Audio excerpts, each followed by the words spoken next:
Welcome to the deep dive. We sift through the noise, pull out the key insights just for you. Today, we're diving into a really fascinating and sometimes pretty intense political clash. It involves billionaire Elon Musk and a major tax and spending bill backed by President Trump. For this deep dive, we've gathered details from articles like one titled Musk Rejects GOP Bill, Warns of Job Losses, plus a CBS News interview, posts from X, the social media platform, and campaign finance data too. So our mission here is to really unpack Musk's specific objections to this mill and also trace this escalating dispute between him and President Trump, understand the kind of surprising shifts in their, well, very public relationship.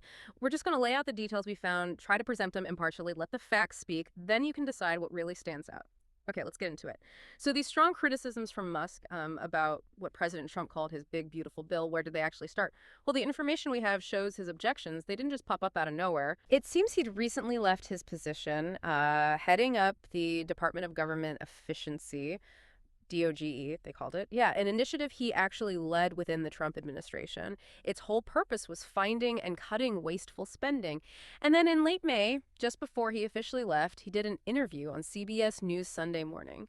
In that interview, he expressed clear disappointment with the bill's substantial costs.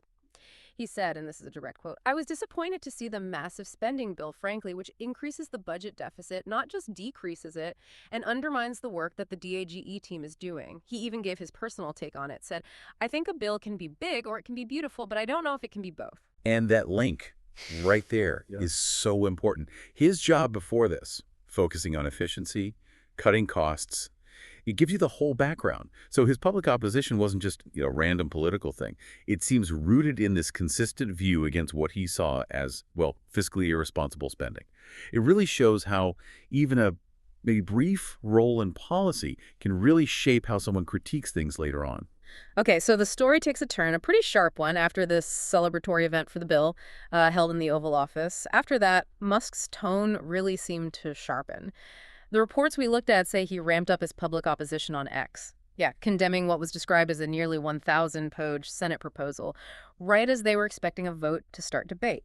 And he issued some pretty stark warnings, said the bill will destroy millions of jobs in America and cause immense strategic harm to our country. He framed it as the bill giving handouts to industries of the past while severely damaging industries of the future. Which connects directly to his own businesses, doesn't it? Tesla, SpaceX. Exactly. The CEO of Tesla and SpaceX also warned that passing it would be, quote, political suicide for the Republican Party. And that phrase, industries of the future, it's really striking how directly that aligns with his own ventures. So this wasn't just some abstract political warning. He was framing it with potentially huge economic consequences. From his perspective as, an innovator, it really underscores that intersection of, well, business interests and critiquing legislation. And he didn't stop there either. He later called the legislation a disgusting abomination, said it was filled with pork. Right, pork. That classic term for those extra spending items added to bills, often seen as wasteful, benefiting specific interests. He even posted on X, "Shame on those who voted for it. You know you did wrong. You know it." Pretty direct. And this is interesting, too. He's a prominent GOP donor, right?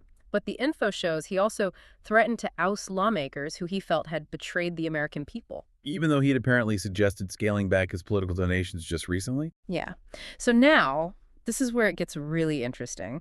This sharp criticism, it kicked off an intense dispute again. President Trump expressed his own disappointment in Musk, and then the feud just escalated directly. The details we have indicate Musk made this unsubstantiated suggestion linking the president to files concerning the deceased sex offender Jeffrey Epstein. Wow. Okay, so that's a major shift. Going from a policy argument to, well, a very personal and serious accusation like that.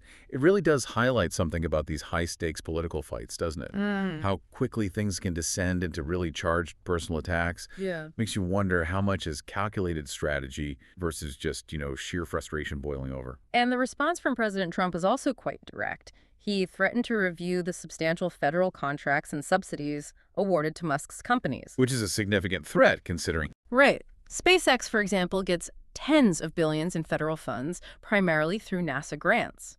That's a lot of money. Trump was quoted telling the press, this was on June 6th, he's got a lot of money, he gets a lot of subsidies, so we'll take a look at that. He added, "I would certainly think about it, but it has to be fair." So raising the stakes considerably by bringing federal contracts into the mix. Exactly. But then, despite this really heated back and forth, we see an attempt to sort of smooth things over. Musk later attempted to mend the relationship, said he regretted some of his posts that went too far. And what's maybe just as striking is how quickly that seemed to work, at least publicly. President Trump accepted. He told the New York Post, things like that happen. I don't blame him for anything.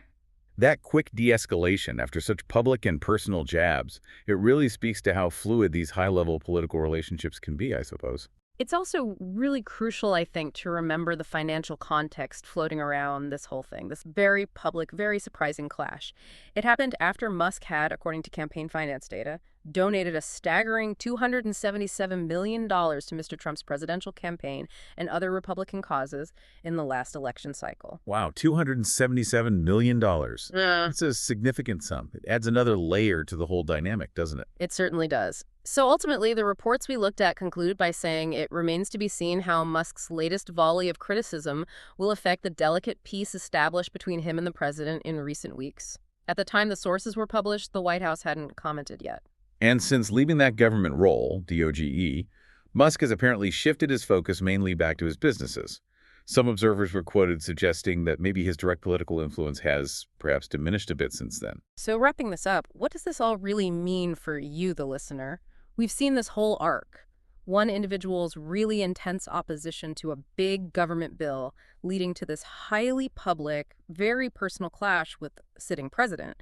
It involved everything from accusations of political suicide and wasteful pork to threats over huge federal contracts and even those highly controversial personal jabs we mentioned. Yeah, this deep dive really lays bare that complex dance between, private wealth, major business interests, and public policy. It highlights just how fast alliances can shift and how personal influence gets tested, really tested, in the political arena. It definitely makes you think about the whole landscape of political donors and their relationships and maybe the boundaries of public critique in our, super connected world. Well, thank you for joining us on this deep dive. It was certainly a fascinating and, yeah, sometimes tumultuous look at the relationship between big business political figures and how laws get made. We really hope this has given you a clear, sort of concise, but also nuanced picture of this whole event. More than just the headlines, trying to give you the context behind it all. And maybe something for you, the listener, to think about is this. How do public figures, especially those with massive business interests, balance those interests with their political views, particularly when those views lead them into direct, very public conflict with powerful people making the decisions? It's definitely a question that kind of hangs in the air after looking at all this.